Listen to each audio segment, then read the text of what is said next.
How to avoid the cheese wire effect during tendon healing. During healing, tendon retraction forces and focal suture loading continuously challenge the repair, creating the conditions for the cheese wire effect.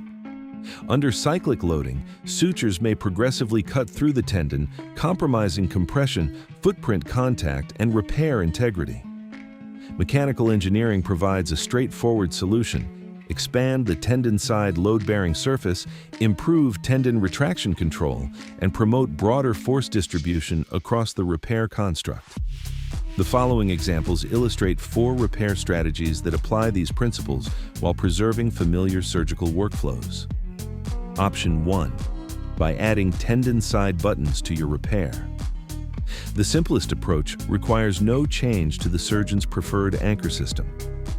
After the sutures have been passed through the tendon-side buttons are loaded onto the repair sutures and advanced to the tissue surface. The sutures are then secured using the surgeon's preferred anchor fixation strategy. The buttons function as tendon-side washers, expanding load distribution and improving tendon compression. Option 2. By adding buttons and progressive locking suture.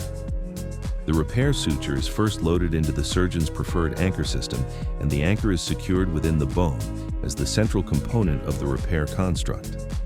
The suture is then passed through the tendon using the desired stitch configuration. Tendon-side buttons are sequentially advanced through the progressive locking mechanism. The resulting anchor-centered construct provides balanced tendon-side compression and controlled tendon reduction throughout the repair. Option 3. By incorporating a complete tendon-side fixation system. A third approach combines tendon-side buttons, progressive locking suture, and dedicated fixation hardware into a pre-assembled, ready-to-deploy repair construct. The procedure begins with anchor placement at the desired footprint location. The repair suture is then passed through the tendon using the desired stitch configuration. Tendon-side buttons are sequentially advanced along the repair sutures, progressively reducing the tendon onto the footprint.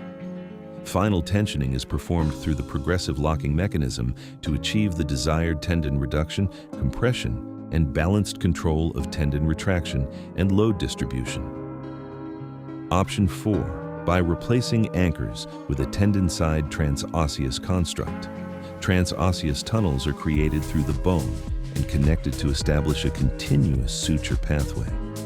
The repair sutures are passed through both the tunnels and the tendon.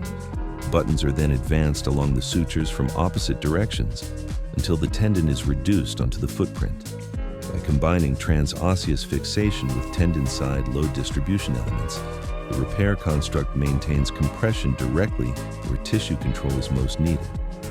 Although each technique follows a different surgical pathway, they all share the same biomechanical objective: managing tendon retraction, reducing focal load concentration, increasing tendon-side compression, and minimizing the cheese wire effect during healing. Because successful tendon repair is not only about fixation, it is about controlling forces where failure begins.